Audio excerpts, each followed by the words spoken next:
What's going on, my natives? It's your man Dalen here, and today we're going to be talking about frame rates.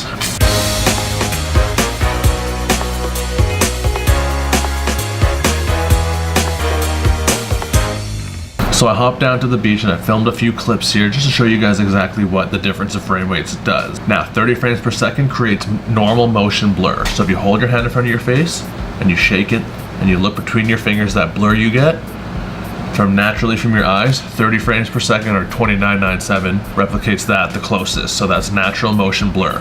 Now, the more frames you shoot per second, the less blur is in between your fingers, and that's because it shoots more frames per second. My camera does 30, 60, and 120. 120 is really good because that you can go 4 times slower, so make it slow motion. All right, so now I'm quickly going to show you how to set your frame rate on the Sony menu system. Now just go once over to the number 2 under the camera tab where it says record setting. Click that, and you'll see 60p, 30p, 24, 120, and 120. 60p is 60 progressive frames per second at 50 megabytes. That's your bit rate. So the higher the bit rate, the more data transfer you're going to be using, so the faster the SD card you're going to need. I use these gold ones here, which work pretty well. And so if you want to go to like 30 frames per second is like your standard motion blur like we had talked about. 60 is the one you could do at half speed, and then all the way down here at 120 is what you're going to want for 120 frames per second. Now I use the 100 megabyte version because I got a fast enough SD card to keep up with it, but if you don't, you can try the 60 megabyte per second. But either way, that's how you get to your 120p setting. It's right there. So I went down to the beach and here's a couple shots that I showed you. I want to show you what something looks like at 30 frames per second,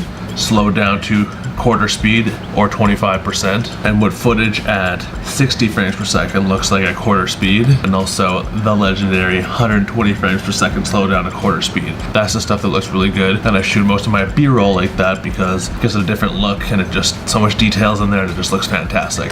Now you can slow down 60 frames per second to half speed and still have it half speed slow motion and still have it look good. And if you have slow camera movements and slow subject movement, it looks great too. But if you slow down 30 frames per second from anything past regular speed, it doesn't look good at all. It's just choppy and looks like crap in my opinion. So it's super unprofessional to see 30 frames per second tried to be slowed down in a video anywhere, whether it's on YouTube or whatever you're doing. Any filmmaker with a half decent eye can spot it like that. So please avoid doing that. Switch your frame rates if you're gonna try and do anything slow motion. And that'll comes with pre-production and pre-planning and knowing what you're gonna shoot and what you want it to look like when you're done editing it. So this is 3 shots from the same angle on the same tripod with the same camera at 30, 60, and 120 frames per second. So here's what that looks like. As you can see, the one on the left is the choppiest with 30 frames per second. The one in the middle, 60 frames per second, is decently smoother. Now don't forget, this is 25% of the regular speed. That's, how do I explain this? That's 25% more than 60 frames per second can handle. Now 120 frames per second looks perfect because that frame rate is actually made to go this slow. So the 60 frames per second is okay. It's not nearly as good as the 120, and the 30 just looks like junk. And on this one here with the flag blowing, the flag one wasn't a very good example because wind kept coming in and blowing it faster and slower when it's hard for me to get it to match up properly. But with the sand here, you can clearly tell as it pours out of my hand at quarter speed that the 120 is just so much smoother than the other two.